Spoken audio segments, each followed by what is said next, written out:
Hello जय हिंद प्यारे साथियों, कैसे हैं आप सभी दोस्तों। फिर से मैं आपके साथ आपका भाई आया दोस्तों एक नया वीडियो लेकर के हिस्ट्री का। दोस्तों यह हिस्ट्री का बहुत ही शानदार क्लास होने वाला है दोस्तों, जो चैप्टर बाय चैप्टर चलेगा दोस्तों। चलिए आइए वीडियो को स्टार्ट करते हैं इस शानदार लाइन के साथ दोस्तों। दोस्तों कि जीतेंगे हम ये वादा करो, कोशिश हमेशा ज्यादा करो। दोस्तों जीतेंगे हम ये वादा करो, कोशिश हमेशा ज्यादा करो। किस्मत भी रूठे पर हिम्मत न टूटे। दोस्तों किस्मत भी रूठे पर हिम्मत न टूटे, मजबूत इतना इरादा करो। हेलो दोस्तों, चलिए वीडियो को स्टार्ट करते हैं। इस शानदार सेशन को दोस्तों शानदार तरीके से दोस्तों स्टार्ट करते हैं, ठीक है ना। चलिए दोस्तों, पहला ऑब्जेक्टिव का सवाल देखते हैं दोस्तों। अपना ऑब्जेक्टिव का सवाल है दोस्तों पहला, कह रहा है दोस्तों कि फ्रांस की क्रांति का प्रमुख कारण था। दोस्तों फ्रांस की क्रांति का प्रमुख कारण क्या था दोस्तों? तो निरंकुश शासन जो था ना दोस्तों, वह फ्रांस की क्रांति का प्रमुख कारण था। कब से कब तक चला था दोस्तों? तो 1830 ईस्वी से 1848 ईस्वी तक चला था, ठीक है ना दोस्तों। चलिए आगे बढ़ते हैं दोस्तों। अगला सवाल है दोस्तों आपके स्क्रीन पे, कह रहा है दोस्तों कि फ्रांस में दोस्तों किस शासक वंश की स्थापना वियना कांग्रेस के द्वारा की गई थी? दोस्तों फ्रांस में किस शासक वंश की स्थापना दोस्तों वियना कांग्रेस के द्वारा किया गया था दोस्तों? तो बुर्बो वंश के द्वारा किया गया था, लुई 18वां के, ठीक है ना दोस्तों। लुई 18वां बुर्बो वंश के द्वारा किया गया था, ठीक है ना दोस्तों। वियना कांग्रेस की स्थापना कब हुआ था दोस्तों? 1815 ईस्वी में हुआ था दोस्तों।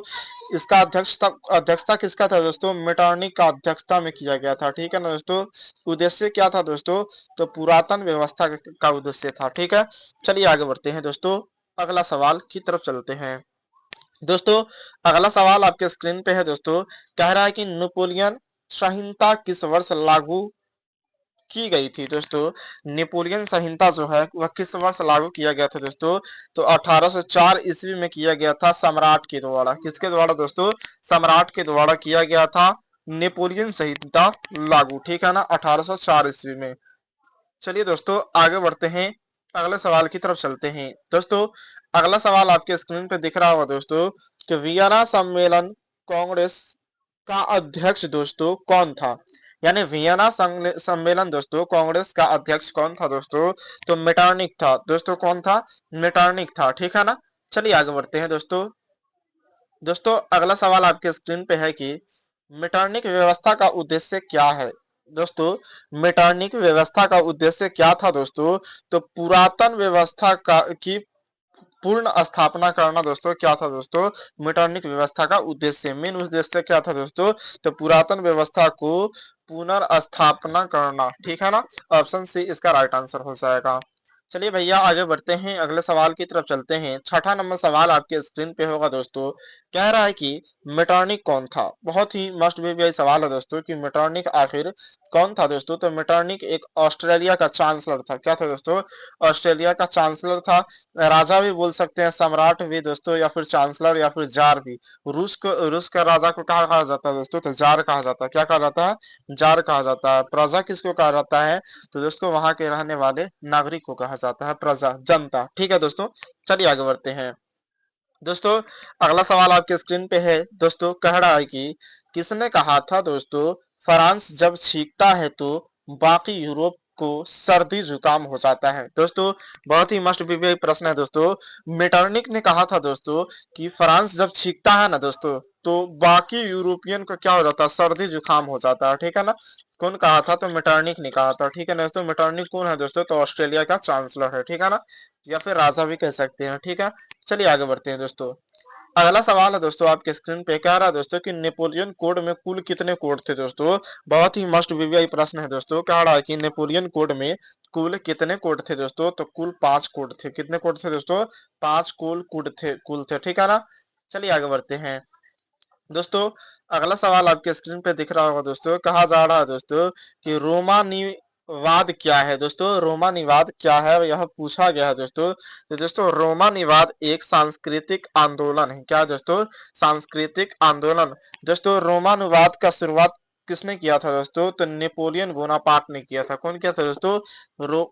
क्या दोस्तों? रोमानिवाद का स्थापना यानी शुरुआत किसने किया था दोस्तों? तो नेपोलियन बोनापार्ट ने किया था। ठीक है ना दोस्तों? और रोमानिवाद क्या है दोस्तों? तो एक सांस्कृतिक आंदोलन है। ठीक है ना दोस्तों? चलिए आगे बढ़ते हैं, अगले सवाल की तरफ चलते हैं। दोस्तों अगला सवाल आपके स्क्रीन पे दिख रहा होगा दोस्तों। कह रहा है कि दोस्तों इटली एवं जर्मनी वर्तमान में दोस्तों किस महादेश के अंतर्गत आते हैं? दोस्तों इटली एवं जर्मनी जो है वह वर्तमान में किस देश के अंतर्गत आते हैं? चलिए दोस्तों देखते हैं।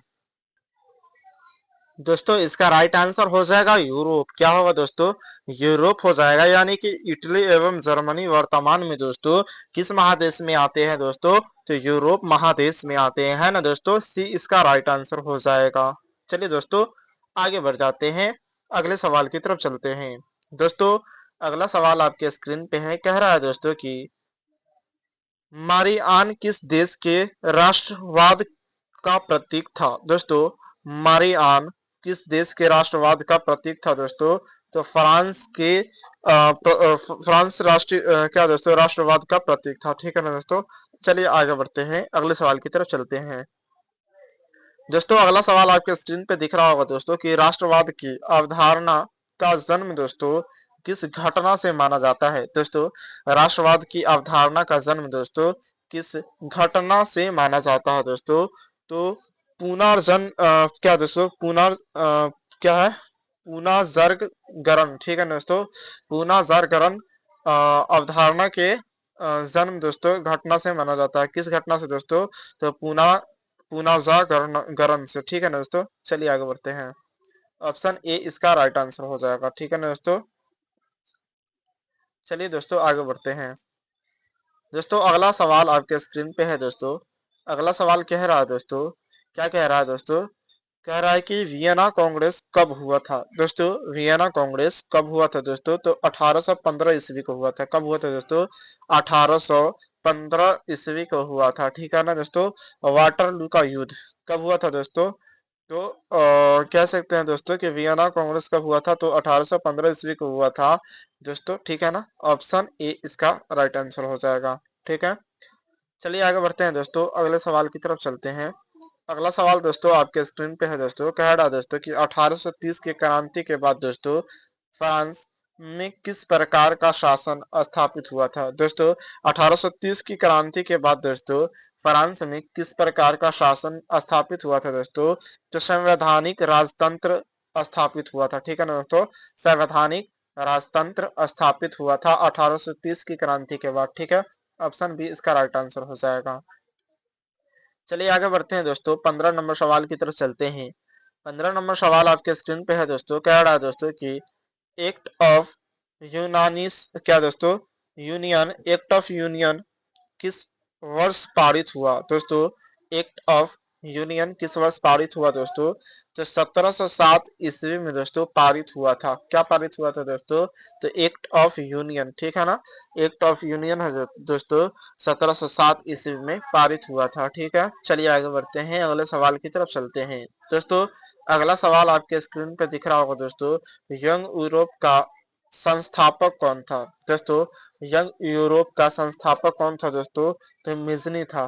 कौन था दोस्तों? मिजनी था। ठीक है ना? यंग यूरोप का संस्थापक कौन था? तो मिजनी था दोस्तों। मिजनी का पूरा नाम है जोसेफ मिजनी। क्या दोस्तों? जोसेफ मिजनी। ठीक है, चलिए आगे बढ़ते हैं, अगले सवाल की तरफ चलते हैं। दोस्तों अगला सवाल आपके स्क्रीन पे है दोस्तों। कह रहा है दोस्तों कि इटली के एकीकरण का मसीहा किसे कहा जाता है? दोस्तों इटली के एकीकरण के मसीहा दोस्तों मिजनी को कहा जाता है। ठीक है ना? ऑप्शन बी इसका राइट आंसर हो जाएगा। दोस्तों आप लोगों को यह सभी सवाल दोस्तों PYQ question paper model paper में दोस्तों देखने को मिले होंगे। ठीक है ना? क्योंकि दोस्तों बोर्ड एग्जाम में हर एक साल पूछा जाता है यह सवाल। ठीक है, चलिए आगे बढ़ते हैं दोस्तों, 18 नंबर सवाल की तरफ चलते हैं। 18 नंबर सवाल क्या रहा दोस्तों कि मिजनी का संबंध दोस्तों किस संगठन से हुआ था? दोस्तों मिजनी का संबंध किस संगठन से था दोस्तों? तो कार्बोनरी संगठन से था। किससे था दोस्तों? कार्बोनरी संगठन से था 1810 ईस्वी में। ठीक है, कार्बोनरी संगठन का स्थापना हुआ था। चलिए आगे दोस्तों बढ़ते हैं, अगला सवाल की तरफ चलते हैं। दोस्तों अगला सवाल है आपके स्क्रीन पे दोस्तों, कह रहा है दोस्तों कि किसने अपना कूटनीति के बल पर दोस्तों इटली की समस्या को संपूर्ण यूरोप की समस्या बना दिया। दोस्तों किसने अपनी कूटनीति के बल पर दोस्तों इटली की समस्या को संपूर्ण यूरोप की समस्या बना दिया था दोस्तों? तो काउंट काबूल जो थे दोस्तों वह प्रधानमंत्री थे। क्या थे दोस्तों? प्रधानमंत्री थे। वह दोस्तों अपना बल पर, ठीक है ना दोस्तों, कूटनीति के बल पर दोस्तों इटली की समस्या को क्या बना दिए थे? तो संपूर्ण यानी पूरा यूरोप का समस्या बना दिए थे। ठीक है ना दोस्तों, चलिए आगे बढ़ते हैं दोस्तों, अगले सवाल की तरफ चलते हैं। दोस्तों अगला सवाल आपके स्क्रीन पे है दोस्तों, क्या कह रहा है उसको देखते हैं दोस्तों। सवाल कह रहा है कि यंग इटली का संस्थापक था। दोस्तों अभी अभी हमने बताया था दोस्तों कि इटली का संस्थापक कौन था दोस्तों? तो मेजनी था। यंग इटली का भी बोला जाए तो मेजनी ही है। ठीक है ना दोस्तों, ऑप्शन सी इसका राइट आंसर हो जाएगा। चलिए आगे बढ़ते हैं दोस्तों, अगला सवाल है दोस्तों आपके स्क्रीन पे, कह रहा है दोस्तों कि लाल कुर्ती का गठन किसने किया था? दोस्तों लाल कुर्ती का गठन किसने किया था दोस्तों? ऑप्शन डी इसका राइट आंसर हो जाएगा दोस्तों, गैरीबाल्डी। कौन किया था दोस्तों? लाल कुर्ती का गठन दोस्तों गैरीबाल्डी ने किया था। ठीक है ना दोस्तों, ऑप्शन डी इसका राइट आंसर हो जाएगा। चलिए आगे बढ़ते हैं दोस्तों, अगला सवाल दोस्तों आपके स्क्रीन पे है, कह रहा दोस्तों कि काबूर कौन था? दोस्तों काबूर कौन था दोस्तों? तो इटली का प्रधानमंत्री था। हमने अभी अभी बताया था दोस्तों, ये काउंट काबूर जो है वह इटली का प्रधानमंत्री है। ठीक है ना दोस्तों, वह अपने कूटनीति के बल पर पूरा किसको दोस्तों, तो यूरोप को दोस्तों अपना क्या बना दिया था? शिकार बना लिया था। ठीक है ना, चलिए आगे बढ़ते हैं। अगला सवाल है दोस्तों आपके स्क्रीन पे दोस्तों, कह रहा है दोस्तों कि फ्रेंड्स ऑफ इटली नामक संस्था का गठन किसने किया था? दोस्तों फ्रेंड्स ऑफ इटली नामक संस्था का गठन किसने किया था दोस्तों? तो मेजनी ने किया था। कौन किया था दोस्तों? मेजनी ने किया था। ऑप्शन डी इसका राइट आंसर हो जाएगा। ठीक है दोस्तों, चलिए आगे बढ़ते हैं, अगले सवाल की तरफ चलते हैं। अगला सवाल है दोस्तों, 24 नंबर सवाल है दोस्तों कि कार्बोनरी, क्या दोस्तों कार्बोनारी की स्थापना किस वर्ष हुई थी? दोस्तों कार्बोनारी की स्थापना किस वर्ष हुआ था, यह पूछा गया है दोस्तों। तो कार्बोनारी का स्थापना 1810 ईस्वी में हुआ था। कब हुआ था दोस्तों? 1810 ईस्वी में हुआ था। ठीक है ना, कार्बोनारी की स्थापना 1810 ईस्वी में हुआ था। Option A is right answer. चलिए दोस्तों आगे बढ़ते हैं, अगले सवाल की तरफ चलते हैं दोस्तों। कहा गया है दोस्तों कि गैरीबाल्डी पेशे से क्या थे? दोस्तों तो गैरीबाल्डी जो थे वह पेशे से नाविक थे। क्या थे दोस्तों? पेशे से नाविक थे। ठीक है, ऑप्शन डी इसका राइट आंसर हो जाएगा। चलिए आगे बढ़ते हैं दोस्तों, अगले सवाल की तरफ चलते हैं। दोस्तों अगला सवाल आपके स्क्रीन पे है, काउंट काबूर को विक्टर इमैनुअल ने दोस्तों किस पद पर नियुक्त किया था? दोस्तों अभी अभी हमने बताया था दोस्तों कि काउंट काबूर एक थे प्रधानमंत्री। क्या थे दोस्तों? प्रधानमंत्री।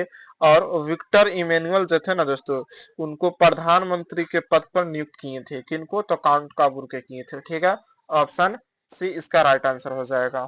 चलिए आगे बढ़ते हैं दोस्तों, अगला नंबर सवाल है दोस्तों, इटली के एकीकरण में दोस्तों निम्न में से किसका संबंध नहीं है? दोस्तों कहा गया है कि इटली के एकीकरण में से दोस्तों इनमें से किसका संबंध नहीं है दोस्तों? तो बिस्मार्क का, ऑप्शन ए है, option B Mazzini, option C Cavour, option D Garibaldi. दोस्तों बिस्मार्क का दोस्तों कोई संबंध नहीं है, यानी जर्मनी के एकीकरण कौन है दोस्तों? आप लोग फटाफट से कमेंट करके बताओ दोस्तों, जर्मनी के एकीकरण के नाम से कौन जाना जाता है? बिस्मार्क। ठीक है ना दोस्तों, और इटली के एकीकरण के नाम से कौन जाना जाता है दोस्तों? मेजनी। ठीक है, चलिए आगे बढ़ते हैं दोस्तों, अगले सवाल की तरफ चलते हैं। दोस्तों अगला सवाल आपके स्क्रीन पे है दोस्तों, दोस्तों 28 नंबर सवाल कह रहा है कि विलियम प्रथम कहाँ का शासक था? दोस्तों विलियम प्रथम जो थे वह कहाँ के शासक थे दोस्तों? तो प्रसा के शासक थे। कहाँ के शासक थे दोस्तों? प्रसा के। प्रसा कहाँ है दोस्तों? तो जर्मनी में है। कहाँ दोस्तों? जर्मनी में है। ठीक है ना, इस बात को आप लोग ध्यान रखिएगा। दोस्तों अभी तक आप लोग दोस्तों लाइक नहीं किए हैं वीडियो को दोस्तों, फटाफट से लाइक करें दोस्तों, और चैनल को दोस्तों आप लोग सब्सक्राइब करके दोस्तों शेयर नहीं किए हैं तो जल्दी जल्दी से दोस्तों वीडियो को शेयर कर दीजिए, है ना। चलिए आगे बढ़ते हैं दोस्तों, लाइक की संख्या कम दिखती है तो दोस्तों वीडियो में मजा नहीं आता है दोस्तों। चलिए आगे बढ़ते हैं, अगला सवाल है दोस्तों कि जलवेराइन की स्थापना किस राज्य ने की? दोस्तों जलवेराइन की स्थापना किस राज्य ने किया था दोस्तों? तो प्रसा ने किया था। प्रसा कहाँ है? तो इटली में है। ठीक है, दोस्तों जल्वेराइन का स्थापना किसने किया था दोस्तों? तो प्रशा ने किया था। प्रशा कहाँ है? तो इटली में, ठीक है ना। जल्वेराइन किसे कहा जाता है दोस्तों? तो जल्वेराइन एक व्यापारियों का एक संस्था है। क्या दोस्तों? व्यापारियों का एक संस्था है जल्वेराइन, ठीक है ना दोस्तों। पूछ देगा आपसे दोस्तों कि जल्वेराइन क्या है दोस्तों? जल्वेराइन एक व्यापारियों का संस्था है, ठीक है ना। और इसका स्थापना किसने किया था? तो प्रशा ने किया था, ठीक है। प्रशा क्या है दोस्तों? प्रशा कहाँ है? तो प्रशा इटली में है, ठीक है। चलिए आगे बढ़ते हैं, अगले सवाल की तरफ चलते हैं दोस्तों। अगला सवाल है कि सीडान का युद्ध किसके बीच हुआ था दोस्तों? बहुत ही मस्ट बीबीआई सवाल है दोस्तों। कहा गया है कि सीडान का युद्ध जो है दोस्तों, वह किसके और किसके बीच हुआ था? तो प्रूसा और फ्रांस के बीच हुआ था, ठीक है ना दोस्तों। सीडान का युद्ध दोस्तों प्रूसा और फ्रांस के बीच ही हुआ था, ठीक है। ऑप्शन सी इसका राइट आंसर हो जाएगा।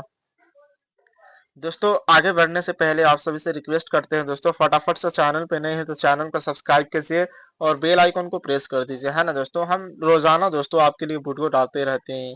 चलिए दोस्तों आगे देखते हैं। अगला सवाल है दोस्तों, बिस्मार्क किस विद्वान की विचारधारा किससे प्रभावित हुआ था दोस्तों? बिस्मार्क जो था दोस्तों, वह किस विद्वान की विचारधारा से प्रभावित हुआ था दोस्तों? तो हीगेल की विचारधारा से दोस्तों कौन? तो बिस्मार्क प्रभावित हो गया था, ठीक है। ऑप्शन बी इसका राइट आंसर हो जाएगा। चलिए भैया आगे बढ़ते हैं, अगले सवाल की तरफ चलते हैं। अगला सवाल आपके स्क्रीन पे दिख रहा होगा दोस्तों।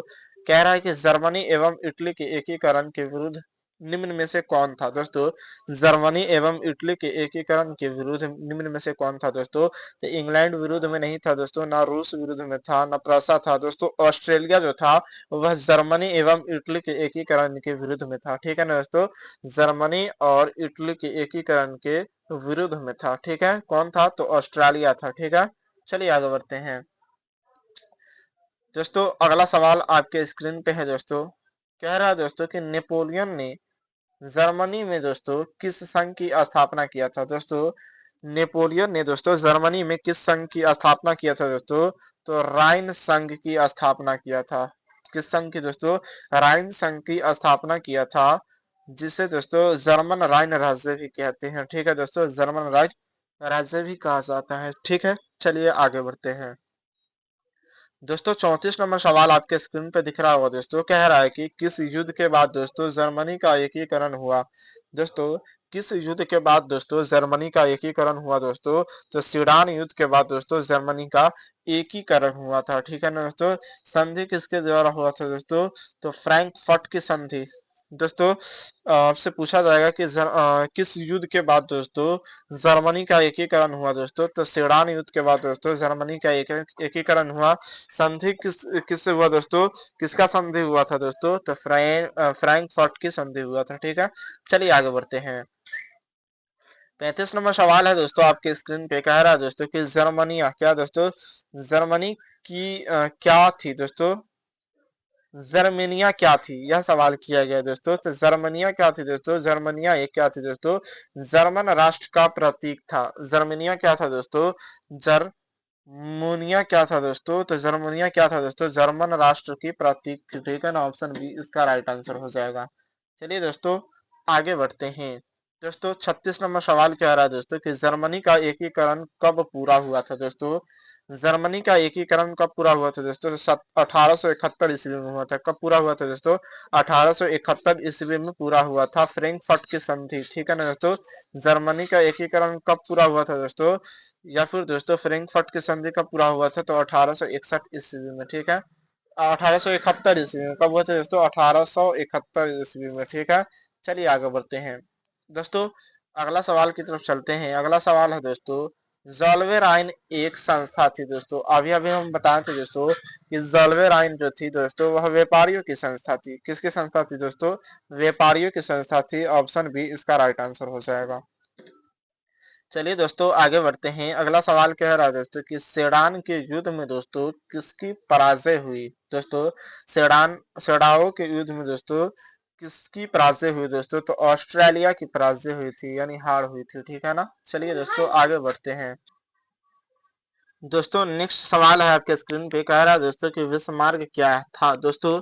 विश्व मार्ग क्या था दोस्तों, इसके बारे में पूछा गया दोस्तों। तो विश्व मार्ग क्या था दोस्तों? कूटनीतिज्ञ था। क्या था दोस्तों? विश्व मार्ग कूटनीतिज्ञ था, ठीक है ना दोस्तों। ऑप्शन डी इसका राइट आंसर हो जाएगा, ठीक है। चलिए दोस्तों आगे बढ़ते हैं दोस्तों, अगले सवाल की तरफ चलते हैं। दोस्तों अगला सवाल आपके स्क्रीन पे है कि हीगल कौन था दोस्तों। हीगल एक दार्शनिक था। कौन था दोस्तों? तो हीगल एक दार्शनिक था। Option C is right answer हो जाएगा। ठीक है, चलिए आगे बढ़ते हैं दोस्तों, अगला सवाल की तरफ चलते हैं। दोस्तों 41 नंबर सवाल आपके स्क्रीन पे कह रहा है दोस्तों कि सन 1870 ईस्वी में दोस्तों फ्रांस और प्रूसिया के बीच युद्ध कहाँ हुआ था। दोस्तों आपको हम बताए थे दोस्तों कि फ्रांस और प्रूसिया के बीच युद्ध हुआ था। तो दोस्तों फ्रांस और प्रूसिया के बीच युद्ध कहाँ हुआ था? तो सेडान में हुआ था। कहाँ हुआ था दोस्तों? सेडान में 1870 ईस्वी में हुआ था। ठीक है ना, चलिए आगे बढ़ते हैं दोस्तों, अगला सवाल आपके स्क्रीन पे है। 42 नंबर सवाल है दोस्तों। कह रहा है दोस्तों सवाल की किस संधि द्वारा दोस्तों जर्मनी का एकीकरण पूरा हुआ। दोस्तों किस संधि द्वारा जर्मनी का एकीकरण पूरा हुआ दोस्तों? तो फ्रैंकफर्ट की संधि द्वारा दोस्तों एकीकरण पूरा हुआ था। ठीक है ना, जर्मनी का एकीकरण दोस्तों फ्रैंकफर्ट के संधि द्वारा पूरा हुआ था 1871 ईस्वी में। ठीक है ना, 1871 ईस्वी में दोस्तों पूरा हुआ था फ्रैंकफर्ट की संधि। चलिए भैया आगे बढ़ते हैं, अगले सवाल की तरफ चलते हैं दोस्तों। अगला सवाल आपके स्क्रीन पे है दोस्तों। कह रहा है कि दोस्तों सेल्स विंग और हेल्स्टीन का संबंध किस देश के एकीकरण से है। दोस्तों बहुत वीवीआई सवाल है। कह रहा है दोस्तों कि सेल्स विंग और हेल्स्टीन का संबंध दोस्तों किस देश के एकीकरण से है दोस्तों? से जर्मनी के एकीकरण से है। कि यहाँ से दोस्तों जर्मनी के एकीकरण से है। Option B is right answer हो जाएगा। ठीक है, चलिए आगे बढ़ते हैं दोस्तों। 44 नंबर सवाल आपके स्क्रीन पे है। कह रहा है दोस्तों कि जर्मन राइन राज्य का निर्माण किसने किया था दोस्तों? तो जर्मन राइन राज्य का निर्माण दोस्तों नेपोलियन बोनापार्ट ने किया था। कौन किया था दोस्तों? नेपोलियन बोनापार्ट ने किया था जर्मन राइन राज्य का स्थापना या निर्माण। ठीक है ना दोस्तों, नेपोलियन बोनापार्ट ने किया था। ठीक है, आगे बढ़ते हैं भैया, अगले क्वेश्चन की तरफ चलते हैं दोस्तों। आपका दोस्तों पहला चैप्टर का क्वेश्चन दोस्तों बहुत अच्छा तरीका से दोस्तों आप लोगों ने कवर किया और आशा करते हैं दोस्तों कि आप लोगों को बहुत ज्यादा सही भी हुआ होगा दोस्तों इसमें से क्वेश्चन। ठीक है ना, आगे बढ़ते हैं दोस्तों। अगला सवाल है कि रक्त एवं लौह की नीति का अवलंबन दोस्तों किसने किया था। दोस्तों रक्त एवं लौह की नीति का अवलंबन किसने किया था दोस्तों? तो बिस्मार्क ने किया था। कौन किया था दोस्तों? बिस्मार्क ने किया था, रक्त एवं लौह की नीति का अवलंबन किया था। ठीक है ना, ऑप्शन सी इसका राइट आंसर हो जाएगा। चलिए दोस्तों आगे बढ़ते हैं।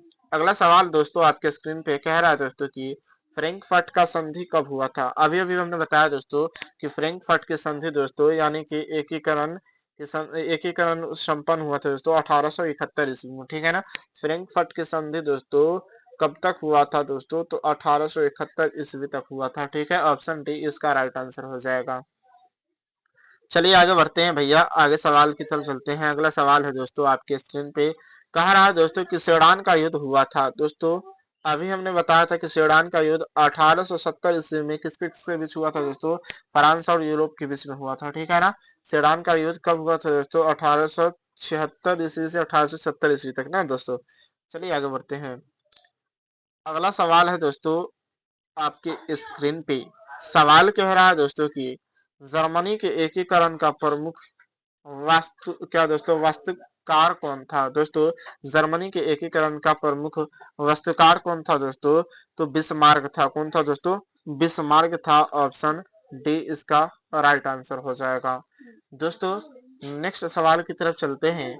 अगला सवाल आपके स्क्रीन पे है दोस्तों कि 1871 ईस्वी में दोस्तों कौन सा संधि हुआ था। दोस्तों यह सवाल तो आपके स्क्रीन में दोस्तों आपके स्क्रीन में दिख रहा है और आपके बोर्ड एग्जाम में भी दिखेगा, है ना दोस्तों। तो घबराने की कोई जरूरत नहीं है दोस्तों, आपके यह सवाल आपके एग्जाम में देखने को मिलेंगे। दोस्तों अभी मैंने बताया था कि फ्रैंकफर्ट की संधि का दोस्तों 1871 ईस्वी तक हुई थी। ठीक है ना दोस्तों, 1871 ईस्वी में दोस्तों कौन सी संधि हुई थी? तो 1871 ईस्वी में फ्रैंकफर्ट की संधि हुई थी। ठीक है ना दोस्तों, चलिए आगे बढ़ते हैं दोस्तों। अगला सवाल आपके स्क्रीन पे है 50 नंबर सवाल। दोस्तों आप लोग देख रहे होंगे दोस्तों आपने आंखों से दोस्तों स्क्रीन पे। कह रहा है दोस्तों कि जर्मनी के एकीकरण के लिए दोस्तों कौन उत्तरदायी था। दोस्तों जर्मनी के एकीकरण के लिए दोस्तों कौन उत्तरदायी था? तो बिस्मार्क था। कौन था दोस्तों? बिस्मार्क उत्तरदायी था, ठीक है ना। चलिए आगे बढ़ते हैं